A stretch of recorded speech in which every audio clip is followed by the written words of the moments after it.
मॅगीपेक्षा सुद्धा फास्ट आणि तितक्याच चवीचा असा आज आपण पदार्थ तयार करणार आहोत भाजीमधील गवारीची भाजी. मला वाटतं 99% लोकांना गवारीची भाजी आवडतेच, पण झटपट पाहिजे असेल तर हा व्हिडिओ शेवटपर्यंत नक्की पहा बघा. मॅगीपेक्षा झटपट का म्हणते, कारण की आपण गवारीची भाजी आज वेगळ्या पद्धतीने करणार आहोत.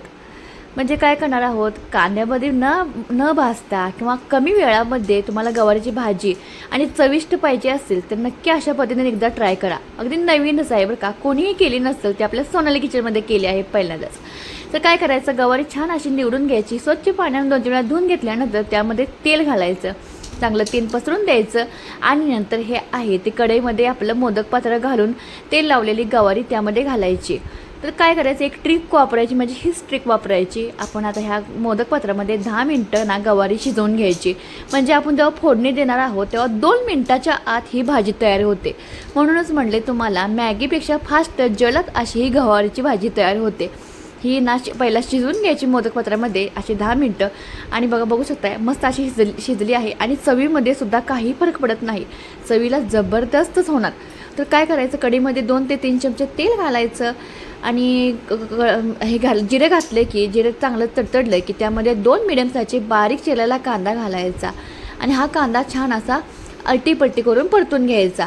तर ह्या आहे तो फक्त एवढाच वेळ, 1-2 मिनटंच फक्त वेळ लागतो हे भाजण्यासाठी. गवार तर आपली ऑलरेडी शिजलीच आहे, त्यामुळं तुम्हाला भाजी झटपट करायची असेल आणि चविष्ट करायची असेल तर नक्कीच ह्या पद्धतीने ट्राय करा.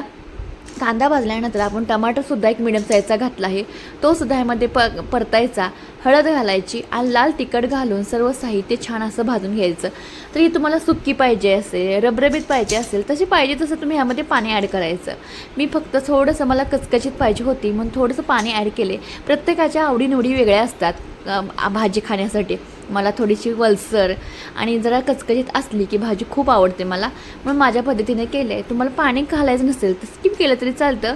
आणि हे सगळं चांगले मसाले आहेत, ते शेंगदाण्याचं कूट घातलं नाही, कुठला एक्स्ट्रा मसाला घातला नाही, अगदी साधी सिंपल ही गवारीची भाजी झाली आहे. एकदम चुणचुणीत म्हणले तरी सुद्धा चालतं.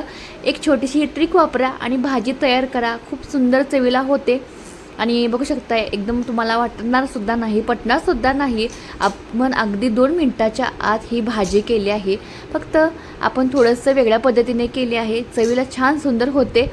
आणि ज्यावर घालायची हिरवीगार कोथिंबीर आणि थोडं वेळ ठेवायचं आणि तयार होते आपली ही छान गवारीची भाजी. भाकरी म्हणू नका, चपाती म्हणू नका, भाताबरोबरसुद्धा व्यवस्थित सूट होते. ही रेसिपी बघायला आवडली असेल तर आपल्या सोनाली किचनला जाता सबस्क्राईब करायला विसरू नका. असंच चॅनल पाहत राहा. धन्यवाद.